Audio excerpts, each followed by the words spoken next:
Commissioner Stern has probably been on the show as many times as any guest, I would think, because we've both been here for so long. So that is probably the case. We all know he is making his final lap through the league as he completes an incredible reign, and he joins us now. Commissioner, how are you? I'm great. There's no final lap. I'm sitting here in my office working and talking to you. Well, that's still completing your final lap, okay. As it is. Okay, Feb 1, I'm out of here. And what is on the list before Feb 1? What is it that fans can take note of that's important for you to do before Feb 1? Just to do a little housekeeping internally, working with Adam to go over some matters, make some changes, work together, and in fact, make some appointments for post-February 1 to help out some of our international offices and decide upon my travel schedule. If you like presidents do, if you leave a note in the desk, what will it say? Oh, the beauty of this office is that Adam could write the note because he's been with me for 22 years, and lots of policies have been made and changed together. So there's no note necessary. Just to keep smiling and don't take it personally. Is there any unfinished business, or is it now just really just kind of wave and smile? No, it seems like my desk is piled high. We're doing some reorganization and the like, and that's unfinished in certain departments and dealing with certain things like that. We're busy working on our January game in London and our December game in Mexico City. There's a lot of stuff going on, but there's nothing nothing extraordinary. The hardest amount of business is how do I clean out this office after 36 years at the NBA? 30 as commissioner and 6 as general counsel and executive vice president. 36 years in the same place, a remarkable stay, and 30 as commissioner, which is historic in its own right. I have so much junk. You do? What's your favorite thing in the office? Oh, all kinds of basketballs. I'm gifting things now. I had this great big bronze rendering, which 2 feet high, of the statue outside of NBA City Restaurant in Orlando. Someone got it.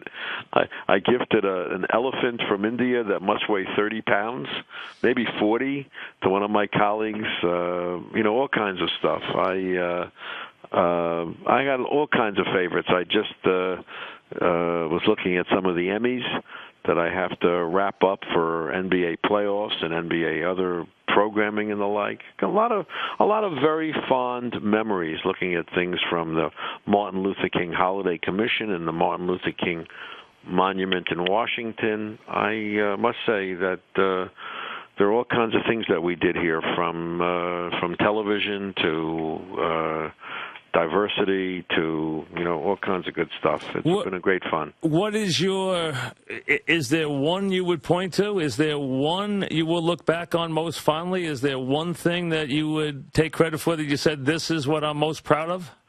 I'm proud of a lot. Usually it has to do with things that maybe my long-term memory forgets the old stuff, but last month I was honored with the W.E. Du Bois Medal at Harvard University for service to the African and African American community. And that focused very much on the diversity in the workforce, including coaching, general managers, and the like, in the NBA over 3 decades. And I'm very proud of that. It's been quietly accomplished, but it's something that I'm very proud of. I also have something here on NBA Cares, and I'm proud of that. The court speaks for itself, right? Because our players are now at the top of the celebrity pyramid. I'm very proud of them and what their achievements are. It used to be that they were at the bottom of it because they were either black or they were misperceived, and I'm proud that they're now at the top. And the game is, in great shape, and the ratings are high and all of that stuff. But in that same context, we have gotten people to focus on what the role of corporations and sports leagues should be with respect to social responsibility, and that makes me very happy. And because we're out there for people to look at, our diversity is something that makes me very proud. Talking with Commissioner David Stern, who will be leaving after 30 years on the job as Commissioner, 36 in the NBA, and that is obviously a lifetime. Two things that you were very, very much influential in and was very important to you. One was international. Where would you say, and your game obviously has far more international popularity than does our football or our baseball, though baseball, does spread pretty well. But basketball is a game that's played almost everywhere on the globe. So with that being the case, is it where you thought it would be internationally, or has it been a little slower than you thought it would be? No, it is far broader and faster than I thought it would be, and it's still only a fraction of what it is going to be. We spent the summer having 14 3-on-3 games in a whole bunch of different countries.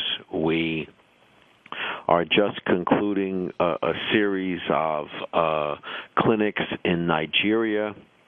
We're embarking on a broad-scale plan to bring 1 million Indian kids into junior NBA and junior WNBA. We're working with the Chinese Basketball Association on player development, refereeing, and other things. We're working with Yao on an after-school program for Chinese kids and physical education. I would say that there is enormous growth potential that will be fueled in part by new TV deals, because the television markets in the rest of the world haven't been as mature as the NBA, but they're beginning to grow, and we're seeing lots of good growth in television. But we're also seeing growth in sponsors who want to sponsor clinics, because one of the things we talk about is exercise, health, and fitness, and about the values of our game, and that is resonating with governments and corporations and federations.